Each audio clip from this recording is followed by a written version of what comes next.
How you doing? Thanks for coming on through. Hopefully, you had a good Labor Day weekend. We're into September.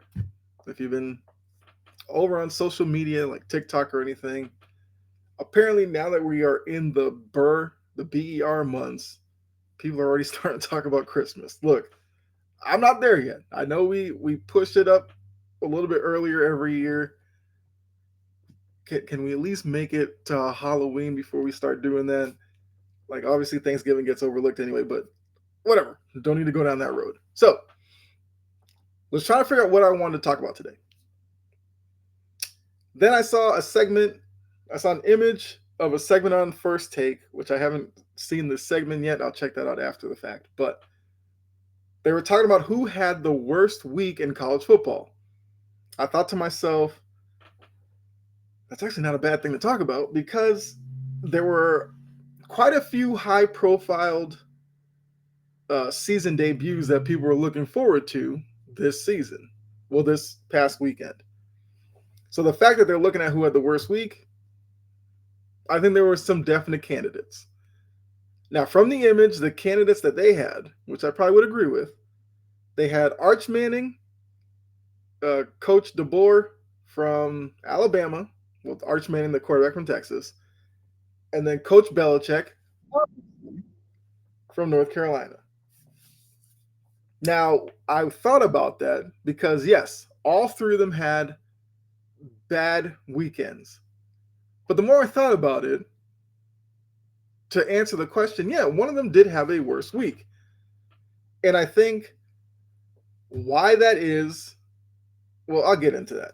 So for me, the answer is Bill Belichick. I think Bill Belichick had the worst weekend in college football.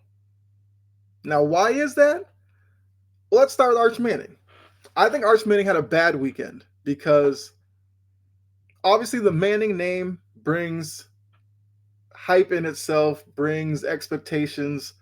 Peyton, Eli, Archie, they're all seen as the first family of the NFL.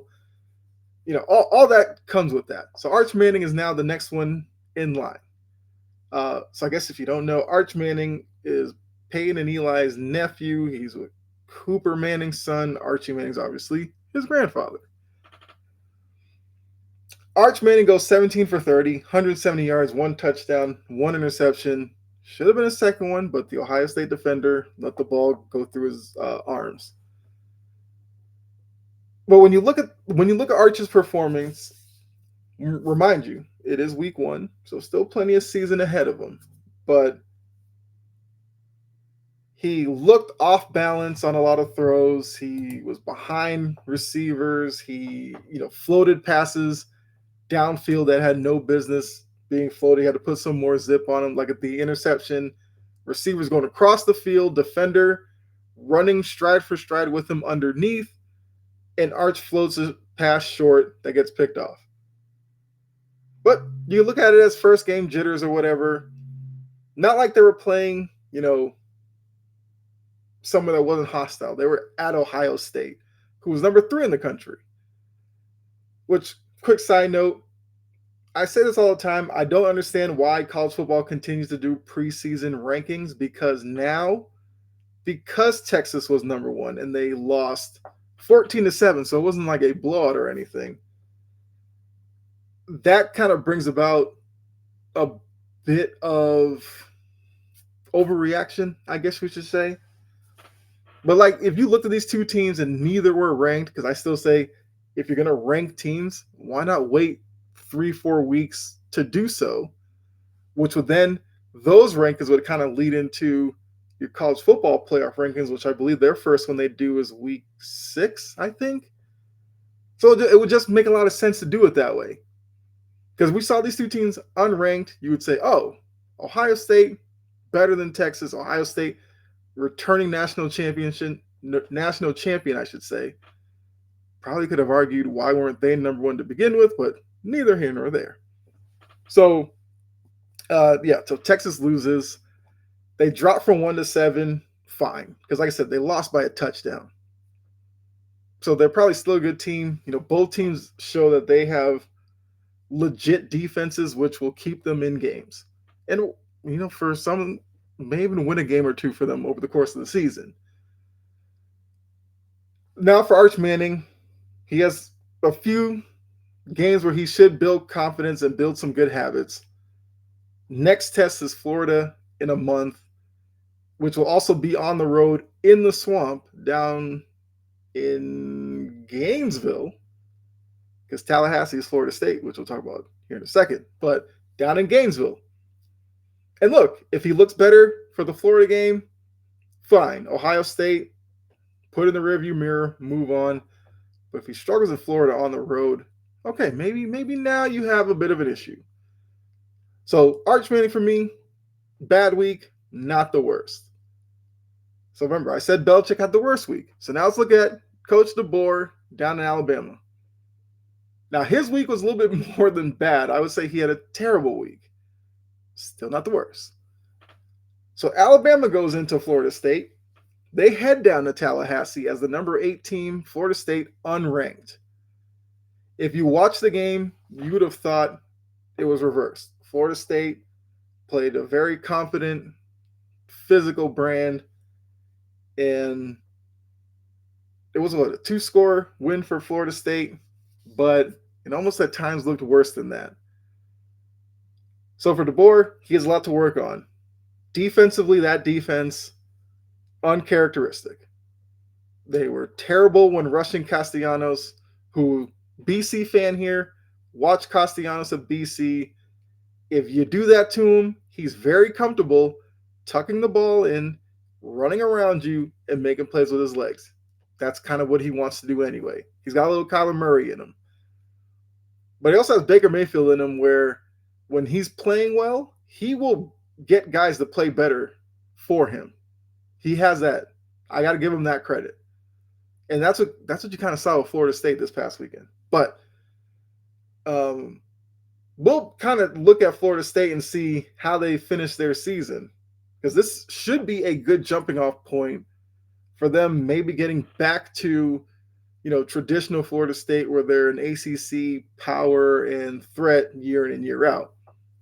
But if they kind of slip and wet the bed after this and become a 6-6 type of team, sure, they were good on this day, but ultimately not that good of a team. So, but yeah, DeBoer, the defense had its problems. Offensively, Ty Simpson did not look good. He looked indecisive. He looked like, as a dual threat quarterback, he didn't know when to run, when not to run, who should he throw it to? Oh, there's a rush coming. Like, he seemed like he was probably overthinking it.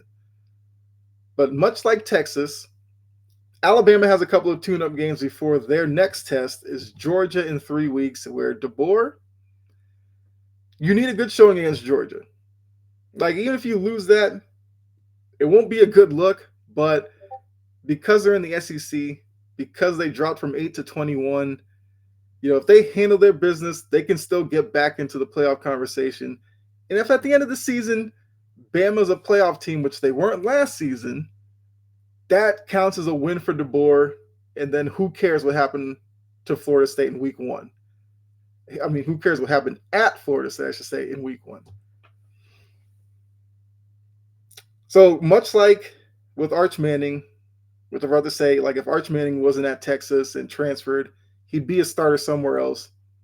Very matter of factly, like next season he'd be starting somewhere else.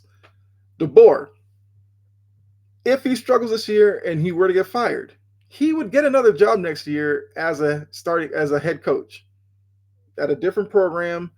They would probably look to what he did at Washington as opposed to what he did at Alabama and be like, yeah, he's still a really good coach. So I think he would be fine.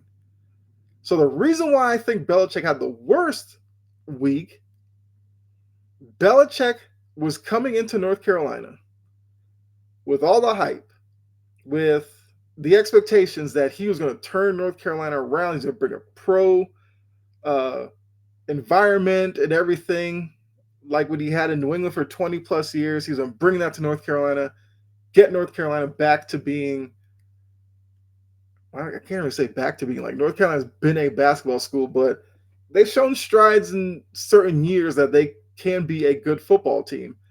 The expectation was Belichick was going to bring in that consistency, even though how long is Belichick really going to be at UNC? Even if it is a success, not that long, because I think Belichick is trying to use North Carolina to help his reputation so that he can get back to the NFL. Because I think he has some unfinished business. I think in the back of his mind, he still wants to prove he can win a Super Bowl without Tom Brady. Because remember, Tom Brady leaves New England, goes to Tampa Bay, wins one just like that right off the bat. I think that probably hit a nerve with Belichick. But yeah. So I think that factors in. What also works for me saying Belichick had the worst week, it was also the biggest loss of the three. Now, North Carolina was unranked, TCU was unranked, but TCU absolutely took North Carolina to the woodshed. North Carolina had that opening drive, or the early drive. They get the touchdown. I think everybody's like, okay, can breathe now. Here comes Belichick's influence. This team's about to take off. I guess in the words of Lee Corso, who did retire, who went 6-0 with his picks, by the way, on his very last show. What a way to go out. Not so fast, my friend. TCU, 41 straight points. And in that time, Belichick's defense looked terrible. The offense looked terrible. Gio Lopez, the transfer from South Alabama, gets benched within there. The backup quarterback came in and delivered like their 2 touchdown drives very late in the game when the game was well out of hand. So that's at North Carolina. But like I said, the New England part of it, the fact that he only could interview for one job, which was the Falcons job, which they didn't take him as well, that factors in. But then the offseason, the summer, where most years you don't hear anything about Bill until he's back at the NFL facility. This year, we're seeing beach pictures. We're seeing red carpet. We had that weird interview on CBS where, Jordan, his girlfriend, was like off at the side, like commenting in on stuff and all this kind of stuff. Like, it was just a weird year for Belichick. But I think the saving grace for Belichick would have been he gets on the football field where he's comfortable and shows he still has it. Well, that didn't happen, and now the questions are still there. Because New England would hurt his reputation to begin with. Belichick, the GM, was hindering Belichick, the coach. So Belichick, the GM, was like eroding much faster than the coach. The drafts were getting worse. Like after a year or two, those guys were like out of the league. You never heard from him, but he was drafting these guys. The decisions he was making on the coaching staff, obviously the biggest being Joe Judge and Matt Patricia being tasked with running an NFL offense when those two should never be doing that. So and I think Belichick, the GM, has killed Belichick, the coach's reputation more than Belichick, the coach, realizes it. To the point that I think NFL teams look at a guy like Belichick as a dying breed. Giving one guy the power of coach and GM, I think that's a thing of the past. If I remember correctly, I don't know if anybody has that in the NFL as of right now. I think Reed used to have it, but they kind of took it away from him to, take something off his plate. Yeah, I can't think about the top of my head who has it. If I had to guess, does McVay? No, I don't think McVay even has it. So it's like that doesn't work anymore. I think that's what the Falcons decided against. Absolutely tearing apart their structure for Belichick to bring in all his people, which just means he's running the show from top to bottom. And that's what the Falcons employing Terry Fontenot, who's terrible, but whatever. That's not for this episode. So Belichick right now desperately needs this season in North Carolina to turn around. Now, benefit to him, they play Charlotte, Richmond, UCF. Then their next and basically last test of the season comes up in a month when they face Clemson in Durham. Had to make sure they're in Durham, Duke's in Raleigh, or is it backwards? Either way, in North Carolina. So if he gets that Clemson game, they're riding the 3-game win streak over, like I said, Charlotte, Richmond, and UCF. If they beat Clemson and go to 4-1, now the season looks pretty good. And then we'll see how the rest of the ACC goes, because we don't know what California, Virginia, Syracuse, Stanford, Wake Forest, Duke, or NC State will look like by the time North Carolina faces them. But the way they played against TCU, they could lose to a lot of those ACC teams. I know the reputation, once again, of the ACC is down right now. I get it. I'm a BC fan. So I see ACC football a lot. But if he can turn it around, make it the ACC championship game, then okay. Maybe Belichick's in North Carolina for like a year or two, and then an NFL team comes calling.